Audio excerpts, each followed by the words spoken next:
Good morning students, welcome to English for class. Friends, English for class में आप सबका स्वागत है। फ्रेंड्स, यू नो के आर्टिकल हम लोग पढ़ रहे हैं और आज के आर्टिकल में आज आपका थर्ड क्लास है। ठीक है फ्रेंड्स, तीसरा क्लास है। फर्स्ट क्लास में हम लोगों ने डिफिनीशन ऑफ आर्टिकल देखा था, डिटरमाइनर्स को देखा था। सेकेंड क्लास में हम लोगों ने देखा था position of article. Position of article का मतलब हो गया कि article A and the key स्थिति कहाँ कहाँ होती है। ठीक है फ्रेंड्स, आज का क्लास बहुत इंपॉर्टेंट होने वाला है from your examination point of view. आप किसी भी लेवल के एग्जाम की तैयारी कर रहे हैं, आज क्लास बहुत इंपॉर्टेंट होने वाला है, क्योंकि आज की क्लास में हम लोग पढ़ने वाले हैं यूज ऑफ ए एंड। क्या पढ़ने वाले friends? Use of A and. तो आइए हम लोग आज की क्लास में पढ़ते हैं यूज ऑफ ए एंड। तो रूल नंबर फर्स्ट कहता है कि ए एंड का प्रयोग सिंगुलर काउंटेबल नाउन, जैसे बॉय आ गया, गर्ल आ गया, पेन आ गया, चेयर आ गया, कोई सिंगुलर काउंटेबल नाउन हो तो उसके पहले हम ए और एंड का प्रयोग करते हैं। रूल नंबर फर्स्ट समझ गए? कोई भी सिंगुलर काउंटेबल नाउन आता है, कोई भी अगर सिंगुलर काउंटेबल जो बोर्ड पर आपका लिखा हुआ उसके पहले हम ए एंड का प्रयोग करते हैं। जैसे हेयर इज ए बॉय, आप लिखेंगे एग्जाम्पल में here is a boy. Here is a boy, यहाँ है एक लड़का, यहाँ एक लड़का है, तो बॉय सिंगुलर है और काउंटेबल है, बॉय को आप गिन सकते हैं, इसलिए आर्टिकल का प्रयोग किया गया। हेयर इज ए बॉय, तो आर्टिकल का प्रयोग, ए का प्रयोग किसी सिंगुलर काउंटेबल नाउन के पहले किया जाता है। आप दूसरा एग्जांपल लिख सकते हैं, a tiger killed a cow, लिखेंगे TIGER, और tiger KILLED, killed a cow, एक बाघ ने एक गाय को मार दिया। तो अब बताइए, टाइगर काउंटेबल नाउन है ना, तो इसके पहले ए का यूज हुआ है, और काउ भी काउंटेबल नाउन है तो इसके पहले ए का यूज हुआ है। तो आप समझ गए कि ए और एंड का प्रयोग किसके पहले किया जाता है? सिंगुलर काउंटेबल नाउन के पहले किया जाता है। जैसे I have to purchase an, है ना, elephant, I have to purchase, PURCHASE, purchase an elephant, ELEPHANT, I have to purchase an elephant, मुझे एक एलिफेंट खरीदना है। मुझे क्या खरीदना है फ्रेंड्स? एलिफेंट खरीदना है। तो आप बताइए कि एलिफेंट यहाँ काउंटेबल नाउन है, इसीलिए यहाँ एन का प्रयोग किया गया। हम आगे चल के सीखेंगे कि कहाँ एंड का यूज करते हैं और कहाँ ए का यूज करते हैं, क्योंकि मैं आपको जो कंसेप्ट बताने वाला हूँ शायद अभी तक वो कंसेप्ट किसी ने नहीं बताया होगा और ना ही आपको कहीं मिला होगा। प्लीज़ आपसे रिक्वेस्ट है कि इस क्लास को शुरू से अंत तक देखिए। ठीक है फ्रेंड्स, आपसे कोई बहुत बड़ी दिक्कत नहीं आपको करेंगे, लेकिन आप शुरू से लेकर अंत तक इस क्लास को देखिए। तो फर्स्ट रूल आप समझ गए यूज ऑफ ए एंड में कि ए का यूज और एंड का यूज सिंगुलर काउंटेबल नाउन के पहले किया जाता है। ओके फ्रेंड्स, अब हम लोग आज की क्लास में पढ़ेंगे सिंगुलर काउंटेबल नाउन के यूज के बाद हम लोग रूल नंबर 2 पढ़ेंगे। क्या पढ़ेंगे friends? Use of A and में, यूज ऑफ ए एंड में रूल नंबर 2 पढ़ेंगे। रूल नंबर 2 कहता है जब कोई सिंगुलर काउंटेबल नाउन एच से शुरू हो तो उस एच का उच्चारण हो तो उसके पहले ए का प्रयोग किया जाता है। समझ गए? रूल नंबर 2 कहता है कि जब कोई सिंगुलर काउंटेबल नाउन एच से शुरू होता है, एच से, और उसका एच का उच्चारण होता है तो उसके पहले हम ए का प्रयोग करते हैं। जैसे एग्जांपल लिखा है ए हाउस, क्या लिखा है? HOUSE, a house. Okay friends, second example लिखा हुआ है a horse, HORSE, a horse. Okay friends, next example लिखा है ए होम, क्या लिखा है? HOME, a husband, HUSBAND, husband. आप बताइए, यह सिंगुलर काउंटेबल नाउन है और यह एच से शुरू हुआ है, लेकिन एच का उच्चारण हो रहा है, इसका प्रोनाउंसिएशन हो रहा है एच, इसीलिए इसके पहले हम ए का यूज करेंगे। ठीक है फ्रेंड्स, आप समझ गए? A humble person. दूसरा एग्जांपल लिख लेंगे a humble, HUMBLE, humble, PERSON, A humble person. किसका प्रयोग करेंगे फ्रेंड्स? A humble person. तो देखिए, यहाँ humble person singular countable noun है और एच से शुरू हुआ है तो यहाँ ए का यूज किए हैं। ठीक है फ्रेंड्स, अब देखिए होटल लिख सकते हैं। क्या लिख सकते हैं? ए होटल, HOTEL, अ होटल लिख सकते हैं। तो यदि कोई सिंगुलर काउंटेबल नाउन हो और उस एच से शुरू हुआ हो और उसका उच्चारण एच से होता है तो उसके पहले हम किसका प्रयोग करते हैं फ्रेंड्स? ए का यूज करते हैं। समझ गए? अब चलिए हम लोग रोल नंबर कितना पढ़ेंगे? थर्ड पढ़ेंगे। आप इस जो बोर्ड पर लिखे हैं इसको उतार लीजिए, रूल को उतार लीजिए, ठीक है ना, आप इस रूल को उतार लीजिए। अब आइए हम लोग रूल नंबर क्या पढ़ते हैं? थर्ड पढ़ते हैं। ठीक है फ्रेंड्स, रूल नंबर कितना पढ़ेंगे? थर्ड। चलिए अब हम लोग रूल नंबर थर्ड पढ़ते हैं। रूल नंबर थर्ड क्या लिखा हुआ है, ध्यान देना आपको। रूल नंबर थर्ड लिखा है, यदि कोई सिंगुलर काउंटेबल नाउन एच से शुरू हो और उस एच का उच्चारण नहीं हो तो उसके पहले एन का प्रयोग किया जाता है। समझ गए? यदि कोई सिंगुलर काउंटेबल नाउन एच से शुरू हो और उस एच का उच्चारण नहीं हो तो उसके पहले एन का प्रयोग किया था। इसके पहले वाले रूल में एच का उच्चारण हो रहा था और इस रूल में एच साइलेंट रहेगा। समझ गए? अब आइए एग्जाम्पल देख। एन आवर, क्या लिखेंगे? एन HOUR, एन आवर लिखेंगे, ठीक है। एन ऑनरेबल मैन लिखेंगे, एन HONOURABLE, ऑनरेबल मैन लिखेंगे, एन ऑनरेबल मैन लिखेंगे, ठीक है फ्रेंड्स।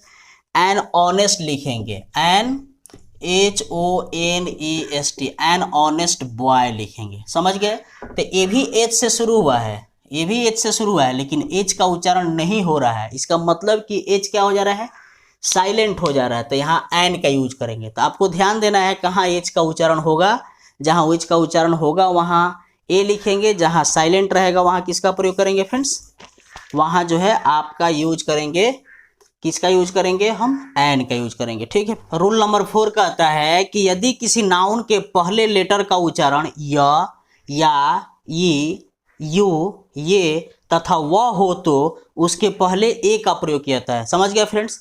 देखिए लिखा हुआ है बोर्ड पर कि यदि किसी नाउन के पहले लेटर का उच्चारण य है, या है, ई है, यू है, ये है तथा वह है तो उसके पहले जो है ए का प्रयोग किया जाता है। आपको उच्चारण ध्यान देना है। पहला लेटर य होना चाहिए, या होना चाहिए, ई होना चाहिए, है ना, यू होना चाहिए, ये होना चाहिए, वह होना चाहिए, तो उसके पहले हम किसका प्रयोग करते हैं? ए का प्रयोग करते हैं। जैसे यह बहुत बार आपका कंपटीशन में, परीक्षा में आ चुका है कि ही READS reads dash UNIVERSITY university. Okay friends, ही डैश यूनिवर्सिटी। तो यहाँ लिखेंगे ए, बी में लिखेंगे एन, सी में लिखेंगे द और डी में लिखेंगे ऑल। तो आप बता सकते हैं कि इसमें ऑप्शन क्या हो जाएगा? ही रीड्स अ यूनिवर्सिटी, वह एक यूनिवर्सिटी में पढ़ता है। क्योंकि जो यूनिवर्सिटी है इसका उच्चारण जो है यूनिवर्सिटी से होता है, तो यू से होता है। तो इसका उच्चारण आपको ध्यान देना है। जब भी आप कभी आर्टिकल को फिलअप करने चलेंगे तो आपको उसका प्रोनाउंसिएशन पर ध्यान देंगे, उसके एसेंट पर ध्यान देंगे, उसके उच्चारण पर ध्यान देंगे, ठीक है। जैसे हम लिखेंगे ए यूनिफॉर्म लिखेंगे, क्या लिखेंगे friends? A uniform, FORM। Uniform के पहले आप किसका प्रयोग करेंगे? यूनिफॉर्म। तो आप ए का यूज करेंगे। यूनिफॉर्म के पहले किसका यूज करेंगे? ए का। जैसे ए यूनिटी, किसका यूज करेंगे? ए यूनिटी, UNITY, यूनिटी। यूनिटी के पहले किसका यूज करते हैं? ए का यूज करते हैं। आपको ध्यान देना है यूनिटी कैसे लिखाएगा, इसके हिंदी के एसेंट पर ध्यान देना। और भी कुछ एग्जांपल्स मैं लिख दे रहा हूं आपके लिए। तो आप समझ गए कि यदि किसी नाउन के पहले लेटर का उच्चारण क्या हो? या हो, है ना, य हो, या हो, ई हो, ये सब हो, वह हो। जैसे मान लीजिए अगर आ गया आपका ए यूरोपियन, क्या लिखेंगे फ्रेंड्स? यूरोपियन लिखेंगे, ए यूरोपियन, EUROPEAN, है ना, यूरोपियन, यूरोपियन, EUROPEN, ए यूरोपियन। तो ई से हुआ है। आप ये ना समझेंगे कि जो आप वॉवेल जानते हैं शुरू से, मतलब आप 1 क्लास से या 2 क्लास से पढ़ते आए हैं, ए, ई, आई, ओ, you, A, E, I, O, you, 5 जो वॉवेल होते हैं, ठीक है। इसके पहले हम एन का यूज करते हैं, लेकिन इसको ध्यान देना है कि इसका उच्चारण है कि नहीं है, इसका एसेंट है कि ना। अगर उच्चारण में आता है इसका तो होगा, नहीं तो कोई बात नहीं। आप इसके उच्चारण पर ध्यान देंगे। जैसे बी आ गया तो एन का यूज नहीं करेंगे, हिंदी उच्चारण ध्यान देंगे। तो आप समझ गए कि जैसे मान लीजिए वो आ गया।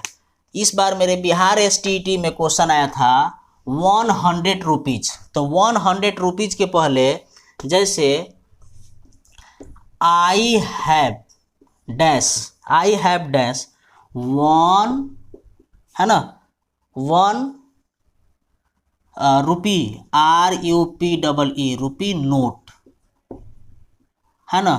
तो इसमें ऑप्शन में हम ए में ऑप्शन लिखेंगे ए, बी में एन लिखेंगे, सी में द लिखेंगे और डी में नॉन लिखेंगे। आई हैव, अब यहाँ बताइए एन 1 रुपी नोट होगा कि ए रुपी नोट होगा? तो यहाँ लिखेंगे I have a 1 rupee note, है ना, या 100 रुपीज नोट आता है। तो आपको ध्यान देना है। अब यहाँ लिखेंगे ए 100 रुपी होगा, ए 100 रुपी होगा। ध्यान देना है, क्या ध्यान देना है, ए का मतलब 100 रुपया है तो रुपीज नहीं होगा, ठीक है ना।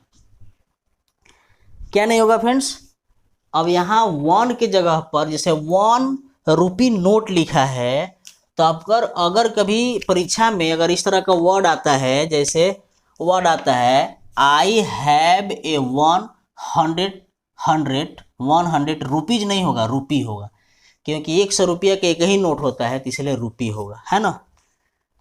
2 रुपीज हो सकता है, जैसे 100 रुपीज की जगह 2 रुपीज हो सकता है। तो इस तरह से आप ध्यान दिए कि यह उच्चारण जो है किस पे ध्यान देना है। अगर य होता है ना, या होता है, ई होता है, ये होता है, ये सब होता है ना, यू होता है या व होता है, तो वॉवेल होने पर भी हम किसका प्रयोग करते हैं, ए का यूज करते हैं। तो ये रूल नंबर आपका क्या है फ्रेंड्स, रूल नंबर 4। अब आइए आज के क्लास में हम लोग रूल नंबर 5 देख लेते हैं। रूल नंबर कितना देखेंगे, रूल नंबर 5, जो बहुत बड़ा और बहुत बेहतरीन होने वाला है। रूल नंबर 5 क्या कहता है, रूल नंबर 5 कहता है कि यदि कोई नाउन या उसका एब्रेविएशन का मतलब होता है संक्षिप्त शब्द, जैसे एमपी आ गया, एमए आ गया, एनसीसी आ गया, एमएससी आ गया, एसडीओ आ गया, एक्सरे आ गया, एफआईआर ईटीसी लिखने में कॉन्सोनेंट लेटर से शुरू होते हैं, किंतु उच्चारण में वॉवेल साउंड जैसे अ, आ, ई, बड़ा ई, छोटा ऊ, बड़ा ऊ, ए, ऐ, ओ, औ से शुरू होते हैं, तो इसलिए इसके पहले जो है एन का प्रयोग किया जाता है। इस सब रूल ध्यान देना है, बहुत इंपॉर्टेंट रूल है। जैसे जो भी कोई नाउन है और उसका उच्चारण जो है, उसका एब्रेविएशन जो है कॉन्सोनेंट से शुरू होता हो, उसे कोई फर्क नहीं पड़ता है, जैसे एम ए वगैरह लिखा हुआ है वहाँ, लेकिन उसका उच्चारण किससे शुरू होता है, वॉवेल से शुरू होता है। जैसे अ से शुरू होता है, आ से शुरू होता है, छोटा ई से, बड़ा ई से, छोटा ऊ से, बड़ा ऊ से, ए, ऐ, ओ, औ से शुरू होता है, उसका पहला लेटर है ना, तो उसमें हम उसके पहले जो है एन का प्रयोग करते हैं, है ना।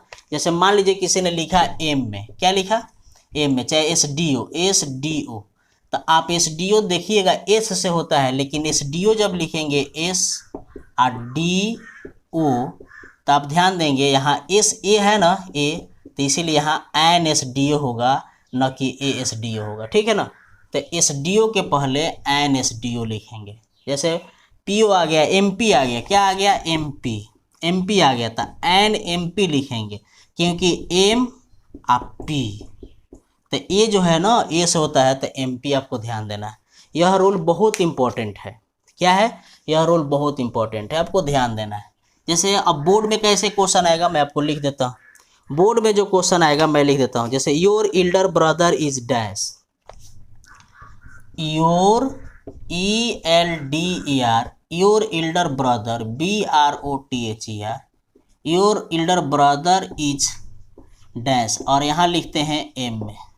तो आप बताइए यहाँ ऑप्शन में ए होगा, बी में एन होगा, सी में द होगा और डी में ऑल लिख सकते हैं। तो यहाँ लिखेंगे एन एम में, तुम्हारा भाई एम में है या एम में सी है, ठीक है ना। जैसे his father is MP of Siwan, क्या लिखेंगे, his FATHER, his father is MP, his father is dash MP of, M capital लिखेंगे, MP ऑफ सिवान, क्या लिखेंगे, सिवान। तो आप बताइए ऑप्शन यही रहेगा, ए रहेगा, एन रहेगा, द रहेगा, क्या रहेगा, तो his father is MP of Siwan, तो एन MP ऑफ सिवान। चूँकि एम और पी ऐसे लिखते हैं, तो ए का पहला लेटर ए से है, वॉवेल से है, इसलिए यहाँ क्या हो जाएगा फ्रेंड्स। तो आज हम लोग टोटल कितने रूल्स को कवर करें, 5 ठो, ठीक है ना फ्रेंड्स। आज हम लोग टोटल कितने रूल्स को कवर करें, 5 ठो। कल के क्लास में हम इसको आगे बढ़ाएंगे, क्योंकि बड़ा क्लास हो जाएगा। आपसे रिक्वेस्ट है कि आगे क्लास मिस ना करेंगे, क्योंकि इससे बेहतरीन कुछ चीज़ मैं लेकर आने वाला हूँ, ठीक है फ्रेंड्स। आज के लिए इतना ही, आप सबको बहुत बहुत धन्यवाद इस क्लास को ज्वाइन करने के लिए। कल का क्लास मिस ना करेंगे, क्योंकि रोल नंबर 5 से आगे हम पढ़ाएंगे 6 वाला रूल पढ़ाएंगे, 6, 7, 8, 9, 10 तक रूल पढ़ाएंगे, ओमिशन ऑफ आर्टिकल पढ़ाएंगे। तब तक के लिए फिर से thank you for watching this class. जय हिंद, जय भारत, वंदे मातरम।